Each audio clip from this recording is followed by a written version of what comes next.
Well, hey, y'all, it's like Christmas all over again. I just got a box in. This is my new lens.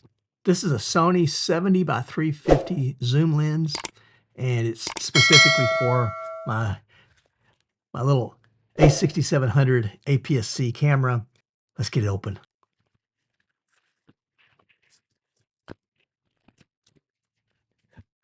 I got this from B&H Photos, and if you're not aware of B&H Photos, they are really an excellent company to work with.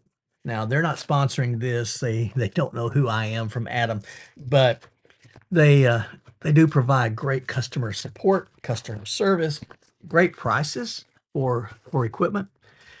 This particular lens, I ordered it to replace my Tamron. It was an 18 by 300 lens, and I just never was really satisfied with the sharpness of the Tamron lens. I have a Tamron 28 to 200 lens, and I really like it. It's very sharp. Its only downside is it does not have internal stability. The Tamron 18 to 300 has internal stability. It just never was really sharp, especially at the 300 millimeters. So I ordered one of these. Actually, I ordered a used one, and I got it in from B&H and tested it out. Loved the lens itself.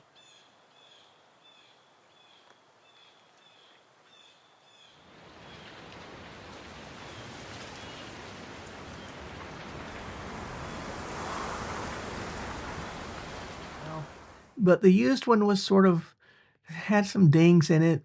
It had some mismatch. The lens cap was a Nikon lens cap and those kind of things. And I thought if I'm going to spend that much money, I just might as well get a new one and be satisfied. And the dings and dents that this one gets, well, they're my dings and dents. And what I did, I sent the used one back. They credited me with store credit. I told them I wanted to get the new lens. They sent this. It was on sale, $100 off.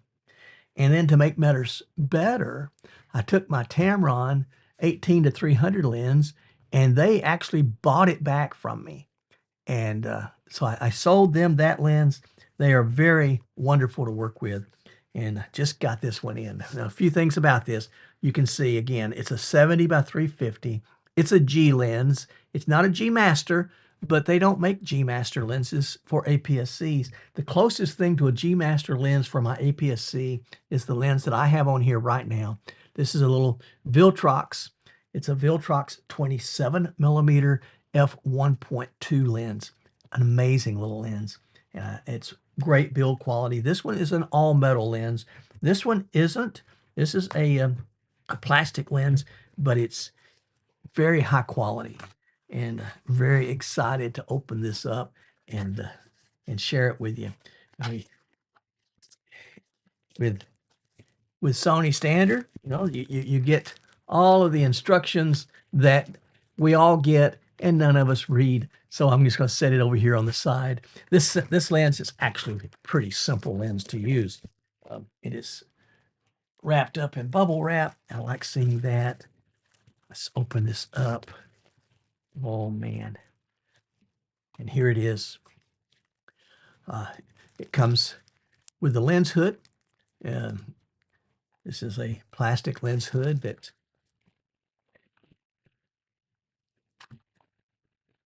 not a pedal lens hood. This is just a full lens hood. I really like it. It has a matte finish on it, and it has the Sony logo on the front. And you can see, this one's Sony lens cap, and the back lens cover is from Sony. Share with you about this lens. Once again, it is a 70 to 350 zoom. There is a lock here that keeps the lens from having lens creep, and you can click that lock on, and it's locked in place. When it's all the way in at the 70 millimeter mark, click that off, and then it should. Well, isn't that interesting? Oh, that's why.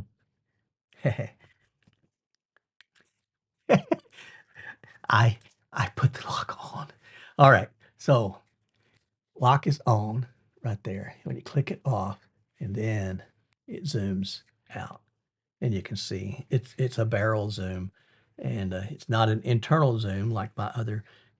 It is a G. It has a programmable button here. I typically program that button to be to lock the focus on my subject. Speaking of focus, right here it has a autofocus manual focus switch that you can flip on and off. Um, Flip it on and off, which is nice to have. And then it is internal stabilized. It has optical steady shot in here, and you can turn that off if you don't want to use it. Perhaps you have it on a tripod and you're not going to use the optical steady shot. But if you're hand holding and you can turn this on, then it adds it to the lens. Now, the thing with this is if you turn the optical steady shot off on the lens, it also disables your in-camera stabilization, your IBIS. So just know that if you turn this off on the lens, it also disables the IBIS in your camera. I'm really excited to get this thing out. What I think I will need to do is perhaps I need to have a video that would sort of lay out my lenses, because I have sort of taken and looked to see what kind of things that I want to photograph and what kind of lenses do I need. Some people just like to collect lenses. They're too expensive for me to do that. So what I do like to do is I like to take and to cover a range. So like this is a 27 millimeter lens. My other Tamron is a 28 to 200 lens. I use that for landscape. I'll talk about that more. And then this 300 millimeter lens, I'm planning to take and do that on some mid-range birds, some mid-range wildlife, and it creates a very light and compact system, much more than pulling out my 200 to 600 millimeter zoom. So let me just put this on here and let you just see what what a really a compact system this becomes. That's it. That is my